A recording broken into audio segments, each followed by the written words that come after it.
Welcome to our Psalms of Histories series. We are looking at a very dark time in the life of King David.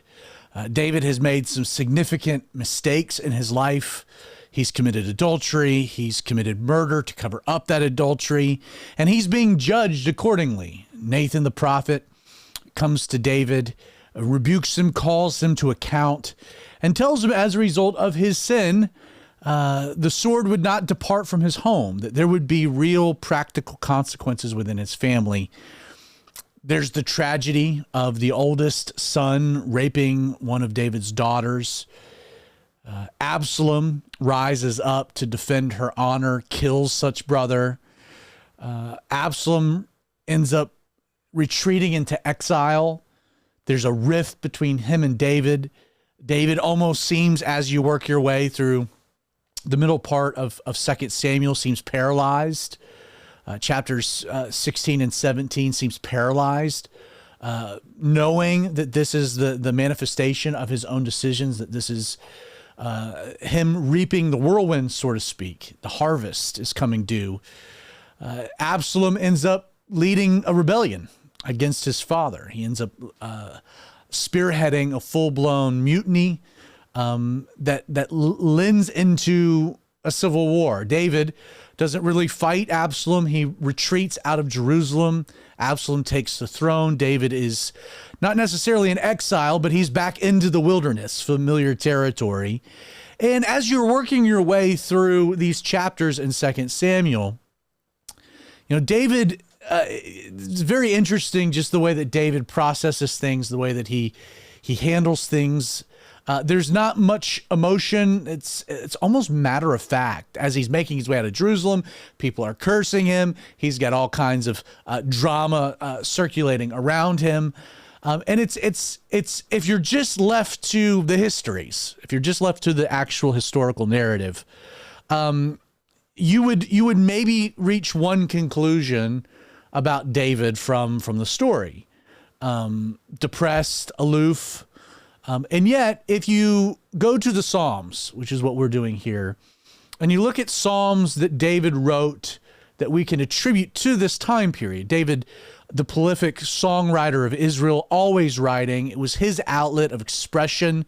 It was his way of communicating himself to God, of checking his own soul and spirit. And so during this season of him on the run, back into the wilderness, Absalom, this tension, this strife, all of these things going on, David writes a huge number of Psalms, which I find fascinating in and of itself because it reveals something about David. We're going to start by looking at three. They're fairly short, three Psalms. Psalms 3, 4, and 5. So if you want to turn there.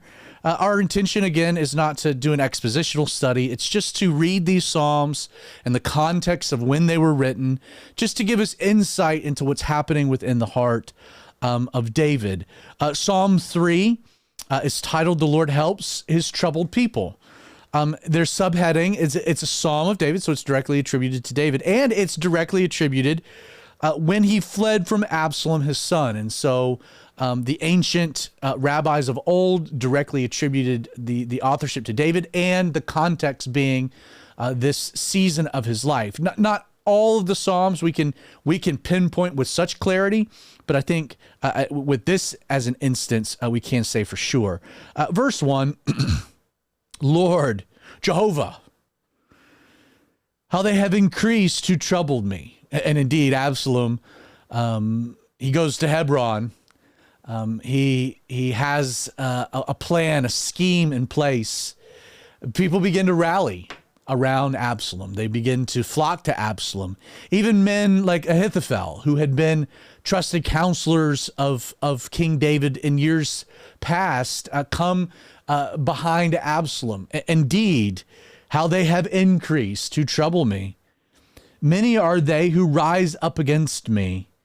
Many are they who say of me, there is no help for him in God. Selah, pause, consider. Again, this is a song David's writing that had a musical accompaniment. Here's kind of a jam moment an intro verse, and then a bit of a reflection opportunity. There is no help for him in God. That's what people were saying of David. People saw this seamless transition, David fleeing, Absalom's rise, as being the judgment of God, the obvious evidence of God's anointing, the succession of one king to, at the time, the rightful heir, Absalom was. Verse 3, but you, O Lord, are a shield for me, my glory, and the one who lifts up my head. I cried to the Lord with my voice, and he heard me from his holy hill. There's a scene where David is leaving Jerusalem. He crosses the Kidron Valley. He works up the slope, the western slope of what's known as the Mount of Olives. He gets to the peak of the Mount of Olives, and we're told that he tears his clothes and he worships God there from the mountaintop. Could this have very well been the song that he wrote in the moment? I think so. Again, you get insight. Lord, this is what they're saying of me, but I know you're a shield for me. My glory, you're the one who lifts up my head. I'm crying to you and you hear me. Verse 5, I lay down and slept. I awoke, for the Lord sustained me. I will not be afraid of 10,000 of people who have set themselves against me all around. And later David would have 20,000 come out to attack him, to hunt him down. Arise, O Lord, and save me, O my God. For you have struck all my enemies on the cheekbone. You have broken the teeth of the ungodly. He's speaking of past times. Lord, you've been faithful. You've been good.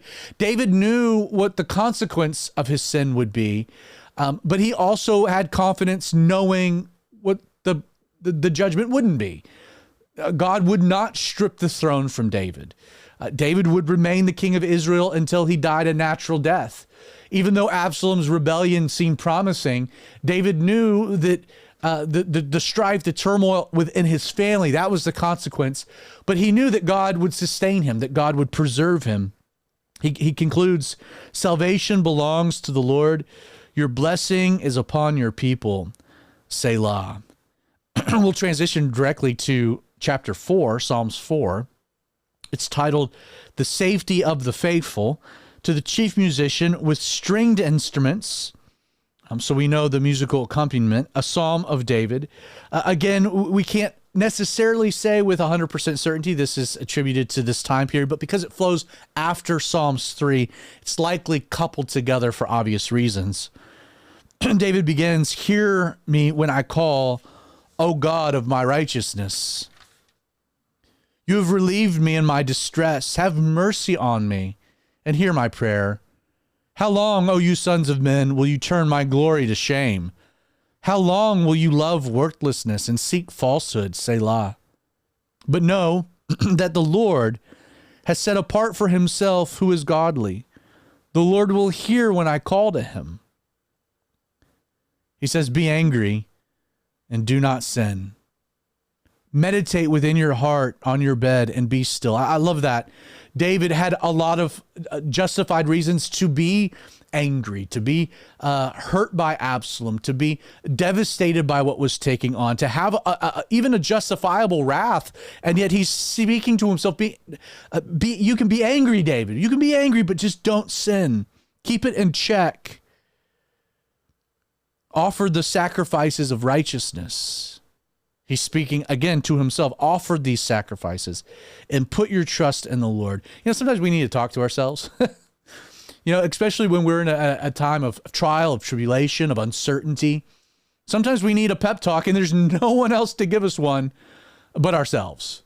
And we come to God's word and we bring up God's truth, and we need to speak it to ourselves so that we can remember things that are true. Verse 6. There are many who say, who will show us any good? Lord, lift up the light of your countenance upon us. You have put gladness in my heart, more than in the season that their grain and wine increased. I will both lie down in peace and sleep, for you alone, O Lord, make me dwell in safety. David was not in a safe situation. There was many men that were seeking his life, and yet he's resting in the Lord. In the midst of his trial, he's resting in Jesus. Powerful. Psalm 5, again, we'll conclude with this one. It is a prayer of guidance, which again, we can see how this would be relevant to David's situation and circumstance. I love it. The previous one was with stringed instruments. We're told this one is with flutes, wind instruments, a psalm of David. Give ear to my words, O Lord, and consider my meditation. Give heed to the voice of my cry, my King, my God. I love that. David, the king, refers to God as the king, my king. For to you I will pray. You know, everyone has a king, even kings. Everyone has an authority. Everyone serves someone or somebody. David keeps this in his mind, that he was not free to do what he wanted, but he had and would had to be submissive to a higher authority in his life.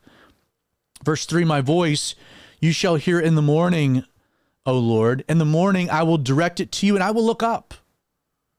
I will lift my voice, and I will expect you to answer your reply. For you are not a God who takes pleasure in wickedness, nor shall evil dwell with you. The boastful shall not stand in your sight. You hate all workers of iniquity. You shall destroy those who speak falsehood. The Lord abhors the bloodthirsty and deceitful man. But as for me, I will come into your house in the multitude of your mercy. In fear of you, I will worship toward your holy temple. Again, speaking probably of your tabernacle, your dwelling place, the practical terminology. There hadn't been a temple yet, although David's heart was to build one. He's looking towards your holy temple. Lead me, O Lord, in your righteousness because of my enemies. Make your way straight before me. David is leaning not on his own understanding, his own wisdom, his own calculations. He wants to be guided by God in this time of crisis. And that is a very wise approach. For there is no faithfulness in their mouths. Their inward part is destruction. Their throat is an open tomb. They flatter with their tongue. Pronounce them guilty, O God. Let them fall by their own counsels. Cast them out in the multitude of their transgression, for they have rebelled against you. A powerful passage speaking of Absalom and the counsel that he was getting. David is crying out to the Lord, let them fall by their own counsels. Verse 11. But let all those rejoice who put their trust in you. Let them ever shout for joy because you defend them. Let those also who love your name be joyful in you. We find our joy not in circumstance, but in a person, a relationship. For you, O Lord, will bless the righteous. With favor you will surround him as with a shield. What a powerful 3 Psalms David writes in this particular season of his life as he's on the run from Absalom. If you enjoyed these Psalms, I encourage you to check out our website, calvary316.tv/histories. You can find not only this video, the audio that accompanies it, but also the Bible studies related to what's happening in David's heart here in these passages. God bless.